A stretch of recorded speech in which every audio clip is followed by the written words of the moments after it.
I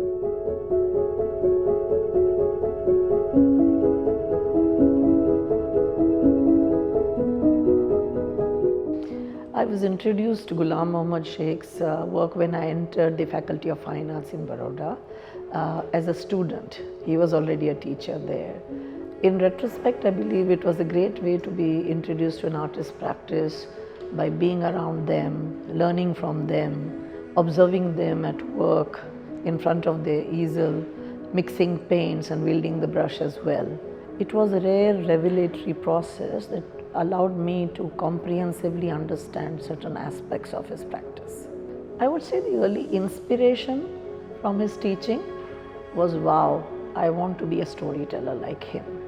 He was so effective as a storyteller, and I remember that every talk of his, I would go home and make my parents my audience and was able to flawlessly, completely narrate the entire talk that had happened at the college. So I realized that his teaching was simple, enjoyable and effortless, and that is something that I carried with me, right from the time that I was there. How do you tell a story so effectively and yet so effortlessly? He made us think, reflect, question while he introduced a whole lot of visual traditions and cultural expression to us. At the same time, he was also a very patient listener. He listened to us a lot.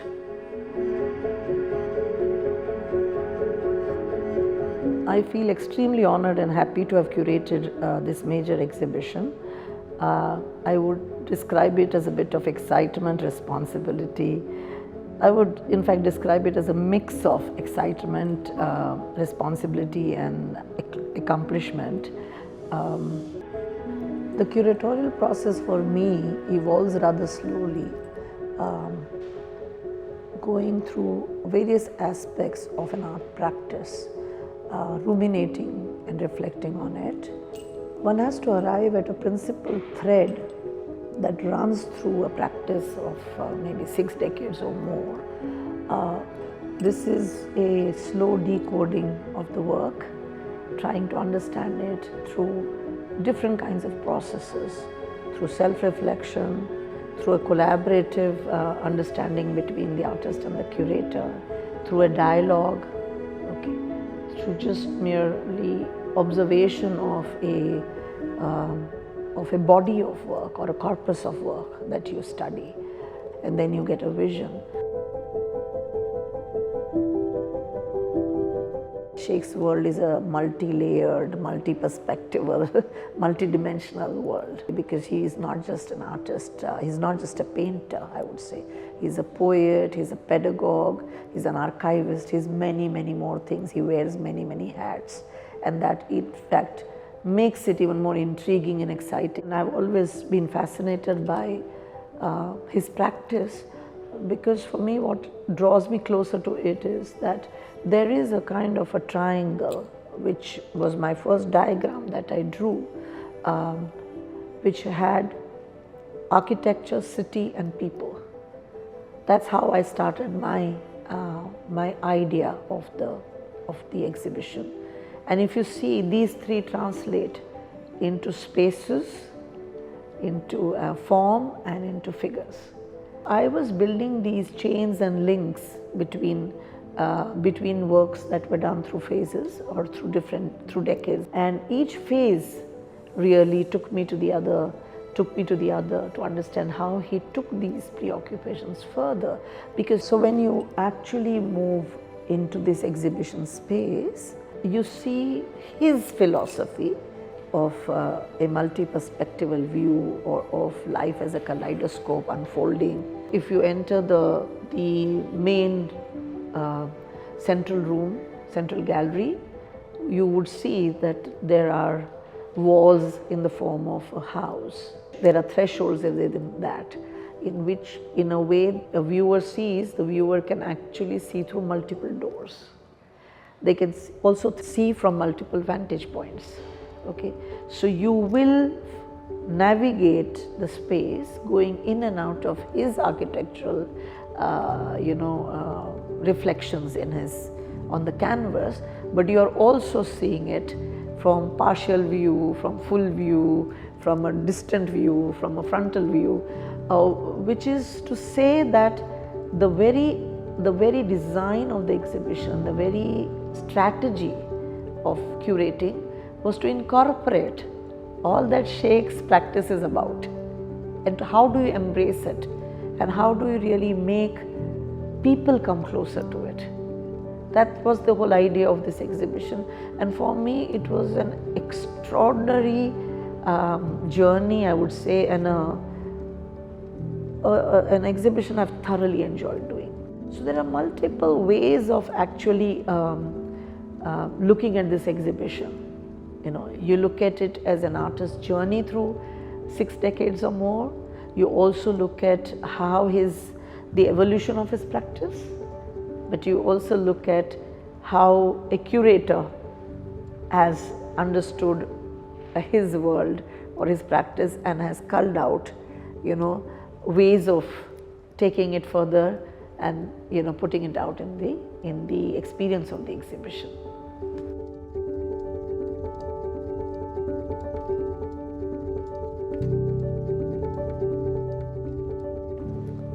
The cohesiveness of the exhibition, though each room has its own distinct temperament, but the cohesiveness of the exhibition is that there are certain traveling motifs in this exhibition. And of course, throughout the exhibition, you see Gandhiji and Kabir walking with the artist from one room to the other, as if they are there as witness, but they are also there to unsettle us. They are also there to be a part of his story, because they have been so inspiring figures for him. And for me, that was very important, that these echoes must resonate through the entire space. And therefore, the exhibition is structured and displayed, in the selection of the works as well as in the way the works have been juxtaposed to really take them along through the entire space. As the viewers walk, they are also walking along with them. That was something very deliberately thought. I did not want to have all that work in one place. But I wanted to take it, bit by bit in every, from one gallery to another, to make it. Also, it's a way to reiterate what is important for him, because for him these concerns are real, what is happening in the world today.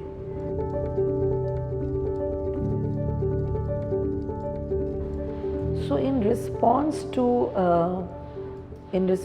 the different materials and formats that he uses to express himself, for instance, the kaavad as a format, as a form, or ceramics, or the huge karva, as you see there, and or his accordion books, so to say, or the doors, as I said.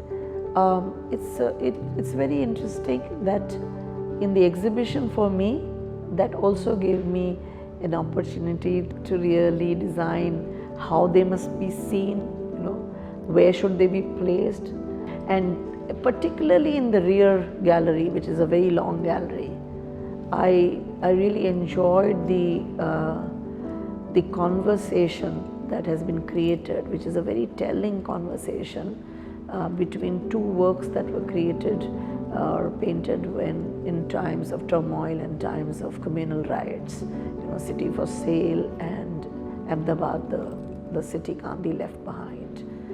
Both are about cities, and in between there is the huge kaavad, which is a collation of many of his own works, and many of his motifs that he repeats, and also stories that he really brings together.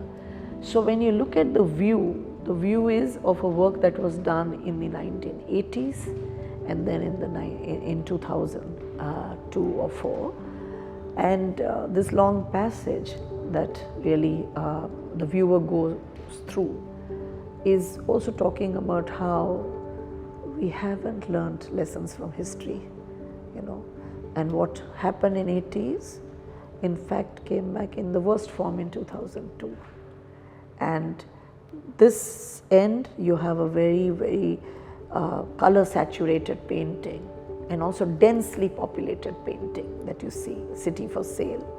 And on the other extreme, on the other end, you have a grey painting of a city that has been burned down, you know, a city that has been, that is just ash, you know, this ash grey color. And that seemed to me so striking because Sheikh's colors are really, you know, vivid and lucid and bold, you know, and bright.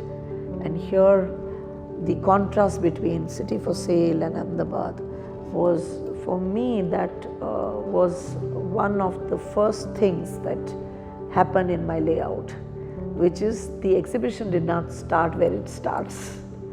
The exhibition started with the rear gallery.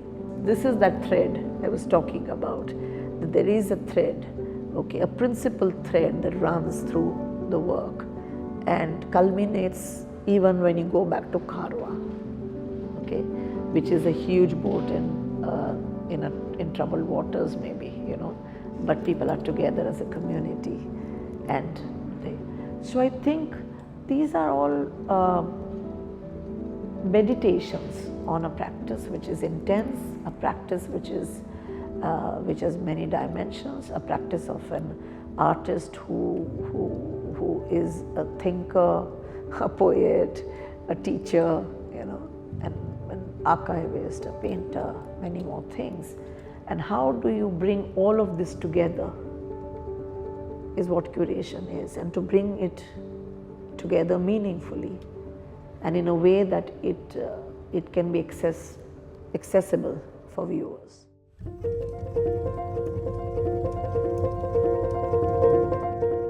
I have realized in my life that art is to be experienced, and the joy can be more and more if you familiarize with it. So even if I left viewers on their own in this exhibition, there is a lot that they can take away from it. The work is accessible. The work has so many layers. Some of these layers you would be able to peel off. Some of the layers you would be able to understand. Please meander in this space. Please navigate your space. And please read the clues. The more you see, the more you get.